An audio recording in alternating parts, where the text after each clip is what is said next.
Perkenalkan, kami dari kelompok 10 yang beranggotakan yang pertama Afdi Islami nomor BP 190046, yang kedua saya sendiri Rifa Oktavia nomor BP 190077, yang ketiga Yusra Effendi nomor BP 190089. Di sini kami akan menjelaskan contoh permasalahan audit sistem informasi yang akan dibacakan oleh saya sendiri. Tujuan audit sistem informasi: mengamankan aset atau aktiva yang berhubungan dengan instalasi sistem informasi, mencakup perangkat keras, perangkat lunak, manusia, file data, dokumentasi sistem, dan peralatan pendukung lainnya. Selanjutnya, menjaga integritas data. Integritas data berarti data memiliki atribut kelengkapan, baik dan dipercaya, kemurnian, dan ketelitian. Tanpa menjaga integritas data, organisasi tidak dapat memperlihatkan potret dirinya dengan benar atau kejadian yang ada tidak terungkap seperti apa adanya. Selanjutnya, menjaga efektivitas data. Sistem informasi dikatakan efektif hanya jika sistem tersebut dapat mencakup tujuannya. Perlu upaya untuk mengetahui kebutuhan penggunaan sistem tersebut atau user. Apakah sistem menghasilkan laporan atau informasi yang bermanfaat bagi user? Auditor perlu mengetahui karakteristik user. Berikut proses pengambilan keputusan. Biasanya audit efektivitas sistem dilakukan setelah suatu sistem berjalan beberapa waktu. Manajemen dapat meminta auditor untuk melakukan post audit guna menentukan sejauh mana sistem telah mencapai tujuan. Yang berikutnya, efisien. Efisien dikatakan efisien jika ia menggunakan sumber daya seminimal mungkin untuk menghasilkan output yang dibutuhkan. Pada kenyataannya, sistem informasi menggunakan berbagai sumber daya, seperti mesin dan segala perlengkapannya. Perlengkapan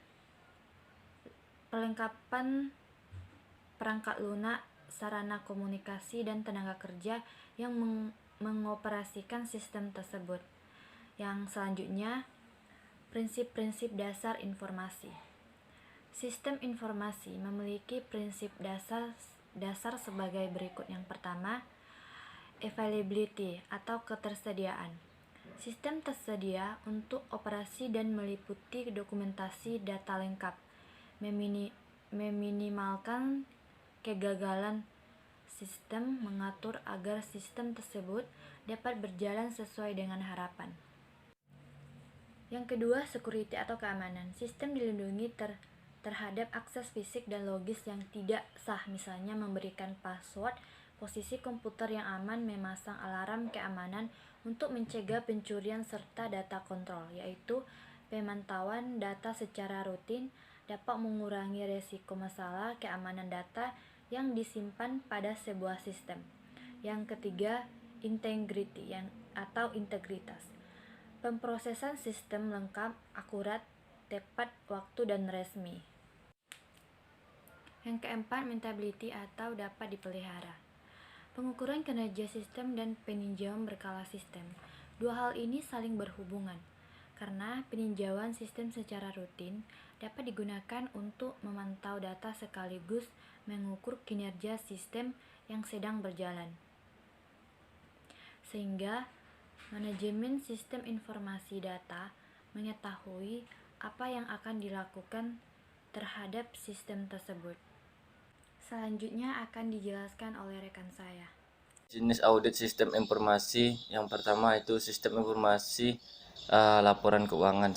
Audit sistem informasi laporan keuangan dilakukan agar bisa mengetahui tingkat kewajaran pada laporan keuangan yang sudah disediakan oleh perusahaan. Jika sistem akuntansi perusahaan yang diaudit tersebut adalah sistem akuntansi dengan basis komputer, maka akan dilakukan audit pada sistem informasi akuntansi tersebut. Yang kedua, lanjut audit operasional audit.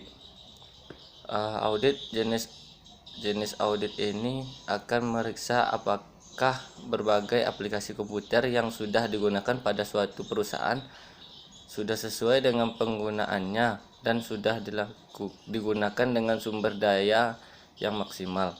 Dalam hal ini pihak audit atau auditor akan melakukan evaluasi apakah sistem aplikasi tersebut bisa dilanjutkan karena sudah bisa digunakan dengan baik dan sesuai dengan kebutuhan penggunaannya, atau harus dilakukan modifikasi dan dihentikan bila perlu. Audit ini dilakukan oleh auditor dengan merupakan pengalamannya dalam hal mengembangkan aplikasi sistem tersebut, sehingga auditor tersebut mampu melakukan evaluasi apakah sistem yang digunakan sudah diterapkan harus diremajakan atau diperbaiki, bahkan dihentikan jika memang sudah tidak lagi sesuai dengan kebutuhan atau terdapat kesalahan di dalamnya. Pihak auditor akan melakukan evaluasi performa unit, personal, atau fungsi sistem informasi apakah sudah bisa dikelola dengan baik, apakah kontrol dalam pengembangan sistem secara menyeluruh sudah mampu dilakukan dengan baik, apakah sistem komputer yang digunakan sudah dikelola juga digunakan dengan baik. Yaitu contoh permasalahan pada audit sistem informasi yaitu preventive control adalah suatu langkah pencegah yang diambil sebelum keadaan darurat, kehilangan, atau masalah terjadi. Ini termasuk penggunaan alarm dan kunci permasalahan tugas. Ditambah umum lainnya dan kebijakan-kebijakan otorisasi khusus. Bila diartikan bahwa preventive control adalah mengendalikan sistem di muka sebelum proses dimulai dengan menerapkan hal-hal yang merugikan atau masuk ke dalam sistem, sehingga dirancang untuk mencegah kesalahan atau penyimpanan dari terjadinya, misal pengelolaan voucher hanya setelah tanda tangan telah diperoleh dari personil yang tepat. Contoh sistem pengendalian intern control, di mana penerapan kebijaksanaan, metode dan prosedur-prosedur di dalam sistem pengendalian intern dimaksudkan untuk mencegah hal-hal yang tidak baik yang mengganggu masukan proses dan hasil dari sistem supaya sistem dapat beroperasi seperti yang diharapkan.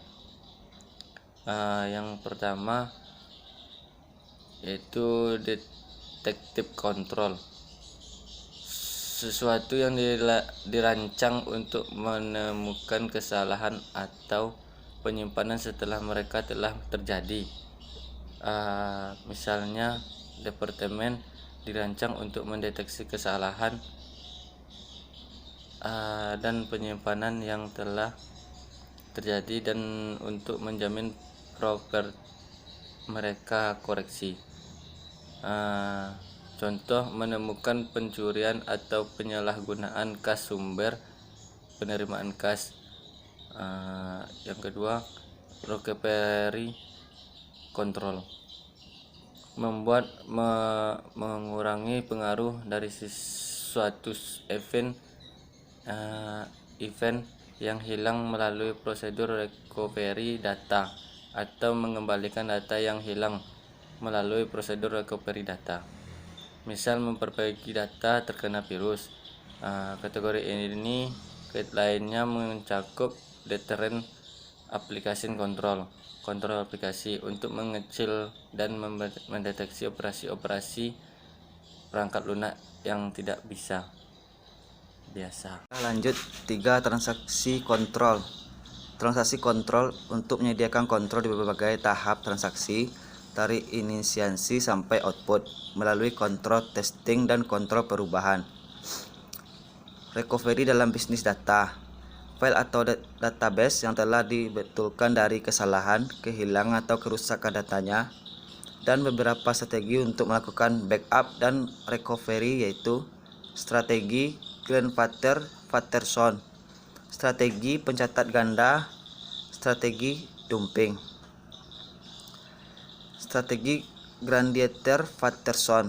Biasanya strategi ini digunakan untuk file yang disimpan di media disimpan luar pita magnetik. Strategi ini dilakukan dengan menyimpan 3 generasi file induk bersama-sama dengan file transaksinya.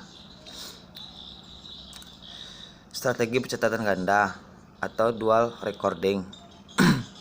Strategi ini dilakukan dengan menyimpan 2 buah salinan database yang lengkap secara terpisah dan menyesuaikan keduanya secara serentak.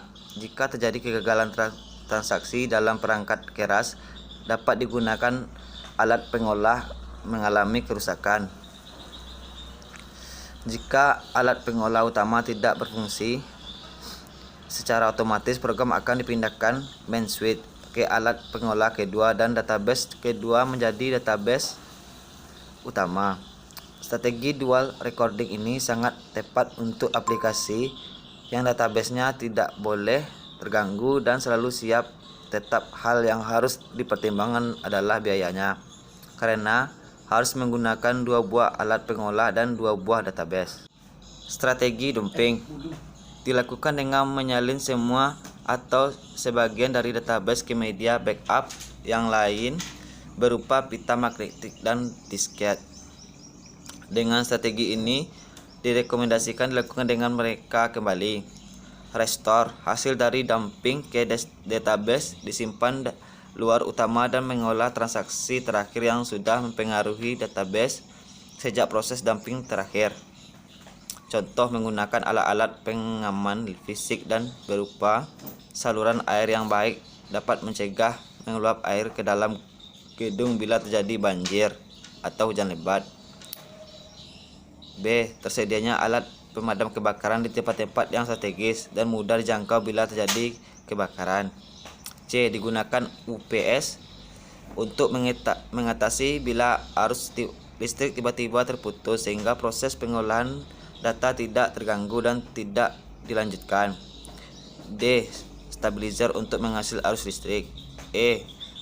Pemakaian AC. F. Dipasang alat pendeteksi kebakaran atau bila timbul asap yang berupa tanda-tanda mulai terjadinya kebakaran. 4.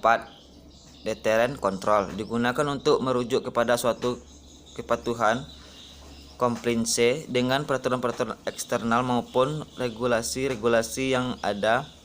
Contoh pemisahan tugas dan mengurangi kesempatan yang memungkinkan seseorang dalam posisi yang dapat melakukan sekaligus menutupi kekeliruan atau ketidakberesan dalam pelaksanaan tugas sehari-hari. Lanjut, digunakan untuk merujuk kepada suatu kepatuhan compliance dengan peraturan-peraturan eksternal maupun regulasi-regulasi yang ada. Contoh, pemisahan tugas akan mengurangi kesempatan yang memungkinkan seorang dalam posisi yang dapat melakukan sekaligus menutupi kekeliruan atau ketidakberesan dalam pelaksanaan tugasnya sehari-hari. Oleh sebab itu, tanggung jawab untuk memberikan otoritas transaksi, mencatat transaksi, dan menyiapkan aktiva perlu dipisahkan tangan karyawan yang berbeda. Dengan pemisahan ini, maka tidak ada seseorang yang menjalankan 2 atau 3 fungsi secara bersama. Hal ini dapat menghindari terjadinya kolusi, efisiensi pelaksanaan tugas lebih dicapai, serta terhindar dari kesalahan adanya cross check. Sekian, terima kasih.